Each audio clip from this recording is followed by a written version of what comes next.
name is Emily McGranahan. I live just outside of Boston in Massachusetts, and I grew up here in Massachusetts.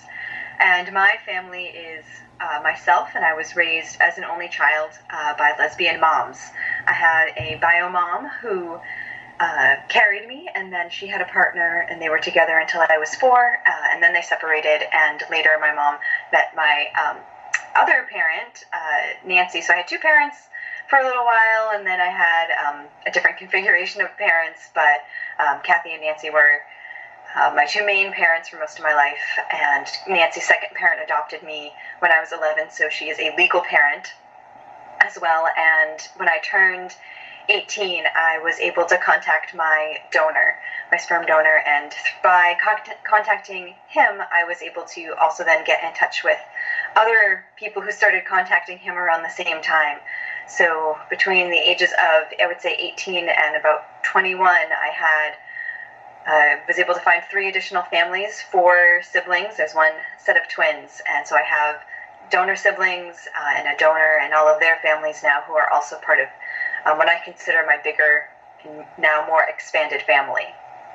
So I first decided to write a letter for the Rainbow Letters, really coming from a conversation I'd had with my mom a number of years ago. I believe I was a teenager, and we were talking about the experience of growing up with LGBTQ parents, and for her, what that decision to start a family in the 80s was like, and how difficult that was for her, even though she just strongly wanted to have children. She knew she wanted that. She was financially stable. She had a job, all of the things that just across the board people should consider, is this the right decision for them to start a family? She was extremely ready and extremely motivated, and yet for a little while she was held back by the concern or the fear of what that could mean for a child. How would other people treat any children that she would have as an out lesbian?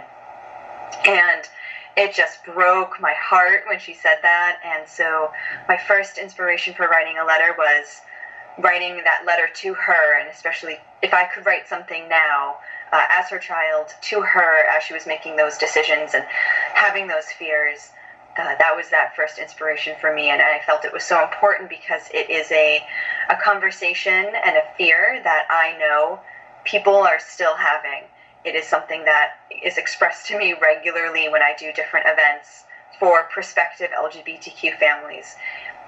In my role with Family Equality Council, I know people are still fearful of that, of how will others react to their children and to their families. So writing that letter was healing and kind of cathartic for me to be sending that message to my mother, but then also it was something that I know is so important for more people to be hearing and knowing that our families and our youth are okay.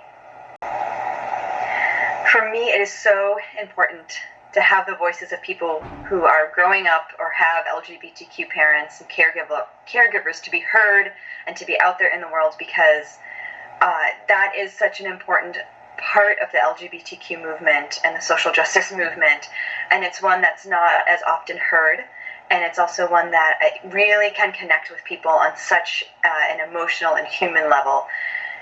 I was 13 the first time I was on a panel speaking about my family, and that experience just was a gateway, and I completely loved it and fell in love with being in spaces and telling my story. But I was often in spaces with other LGBTQ families.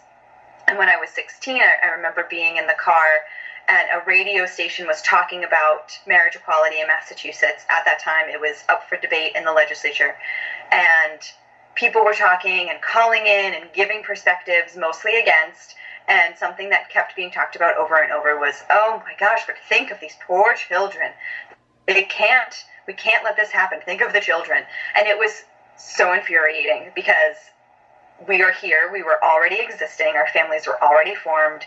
And so I called into this radio. I had my mom pull over the car, and I called in and spoke my mind and spoke my piece. And it was terrifying and really intimidating, but also exciting. And people were excited and people listened.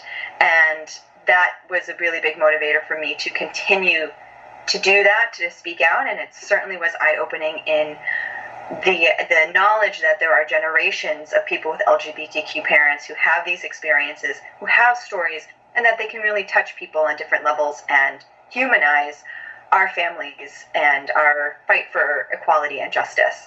And that's one of the reasons that I really am so grateful to be working at Family Equality Council as the East Coast Regional Manager, because in my role, I get to help create those spaces. Family Equality Council represents, connects, and supports and celebrates LGBTQ families. And I get to do that celebrating and those connecting portions, and our policy side really does some fantastic work with the representing. And in celebrating and connecting our families, I'm meeting amazing people. I get to talk with youth and show them and show our families how we are all growing up in different situations. But most importantly, I get to celebrate our families and the incredible diversity and strengths and uniqueness that we all have.